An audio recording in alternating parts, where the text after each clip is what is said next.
ساتوں آسمان پار کر کے پہلے آسمان پر جب آپ پہنچے تو آدم علیہ السلام پھولوں کے ہار، دوسرے آسمان پر پہنچے تو یحییٰ زکریا عیسیٰ ویلکم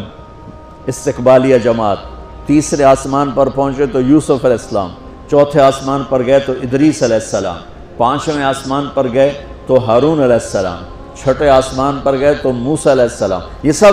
استقبالیہ جماعت تھی۔ ساتویں آسمان پر پہنچے تو ابراہیم علیہ السلام،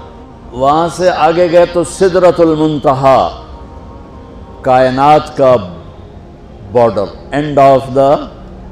یونیورس، وہاں جا کے جبریل کہنے لگے یا رسول اللہ اس سے آگے میں اتنا بھی گیا تو جل کے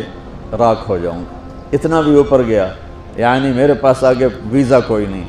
آپ جائیں، آپ کا رب آپ کو لے جائے۔ تو اس کے بعد آپ نے اوپر کا سفر شروع کیا اور عرش کے دروازے کھلے، پہلی دفعہ عرش کے دروازے کھل رہے ہیں اور اللہ کا عرش جھوم رہا ہے کہ آج کوئی آ رہا ہے، اور وہ وجد میں ہے، رقص میں ہے، مستی میں ہے، شوق میں ہے، کوئی آ رہا ہے۔